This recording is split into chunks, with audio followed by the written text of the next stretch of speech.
Spoilers for the story of Octopath Traveler 2 ahead, specifically Osvald's complete story. Of all the final villains in Octopath Traveler, Harvey is the pettiest. A narcissistic scholar who considered himself the smartest man alive, Harvey was the only person in all of Celestia who Oboro believed could create the Book of Demons, a tome full of power that would be vital in the revival of Vide the Wicked. When approached with an offer, Harvey accepted, though he didn't have the same ideals as the others of the Moonshade Order. Instead, his primary motivation was hatred for the only man who Harvey considered worthy enough to be a rival. Osvald was the only person who seemed on Harvey's level. At first, their relationship was civil and beneficial, but soon Harvey began to feel a determination to become better than the other man, to prove that he was the best, the smartest, the brightest and strongest scholar out there. No matter what it would take, Harvey was willing. So when Oboro approached him with an offer, Harvey was willing to accept it. In exchange for Harvey restoring the Book of Demons, he was given a lot of money, as well as any other help he needed. While this research coincided with Harvey's other goal, of finding the one true magic, his main motivation for the deal was the resources he needed to enact a scheme he'd been planning for a long time.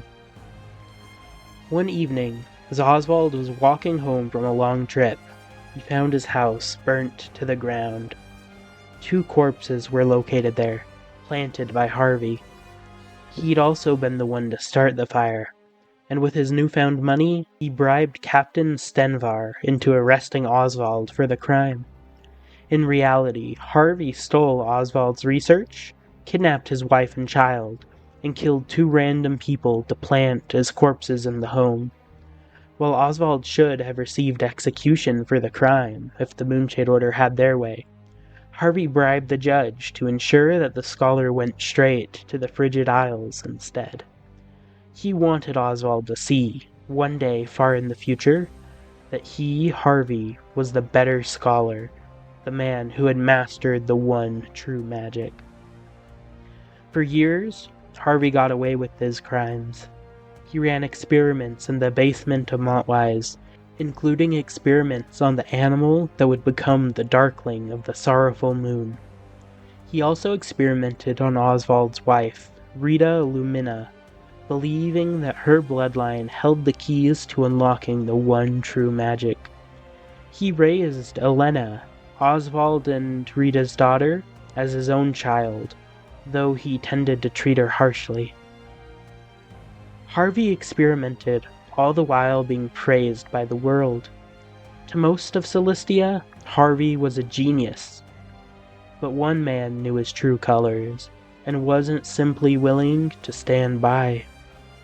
It took Osvald 5 years, but he managed to pull off the impossible. He escaped the Frigid Isles, presumed dead, and began his hunt. Despite the official report claiming that Osvald was dead, Harvey didn't doubt his old friend for a second. Upon hearing the news, he smiled and began his preparations. When Osvald finally tracked Harvey down, a monster using Rita's voice awaited. After making Osvald destroy the monster, Harvey revealed that Elena was still alive, and that she no longer remembered Osvald. Leaving the old friend behind, Harvey headed to the Tomb of Darkest, the ancient archmage heavily related to Vide the Wicked. He'd learned how to make the one true magic, and had known for years, a secret he'd never divulged to Oboro or any others in the Moonshade Order. He needed the archmage's bones, and the blood of the Lumina line. With that, he could forge the Book of Demons, and unlock the power of the Shadow, giving him magic beyond the original 6. How is this different than the dark magic that Throne can use? I am not sure. Harvey could have made the book at any point, but he'd been waiting for one person in particular. After all, if Osvald didn't witness Harvey's rise, then what was the point? And so the final showdown arrived. Osvald, in pursuit of vengeance and determined to save his daughter, and Harvey with the powers of the shadow and the need to prove himself. The two fought, and the outcome was, frankly, predictable. Osvald won the fight, saving his daughter and having unlocked the true magic. And Harvey was gone, wasn't he?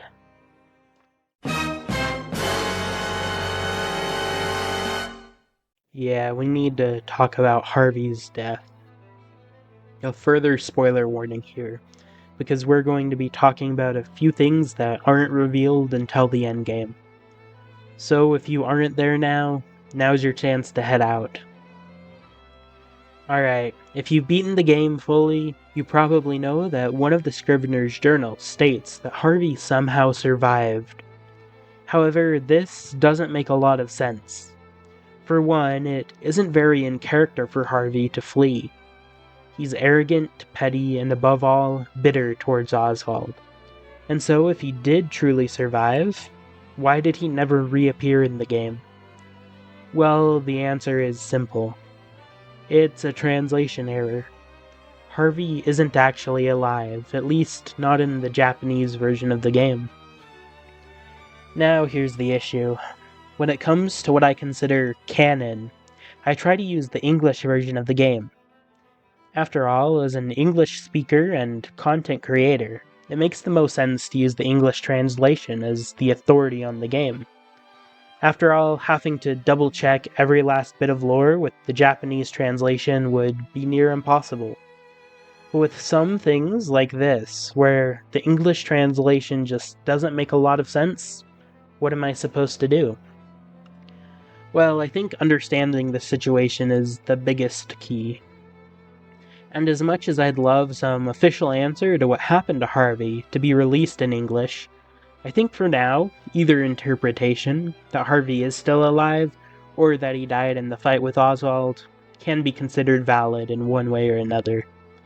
And if you go off of the English interpretation, I wouldn't be surprised to learn that after receiving the report of Harvey's survival from his sister, Oboro had the Moonshade Order execute Harvey to ensure he didn't tell anyone about the Book of Demons.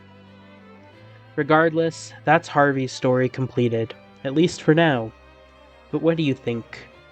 Will we ever get a more clear answer on Harvey's survival? Will we see him return in Champions of the Continent?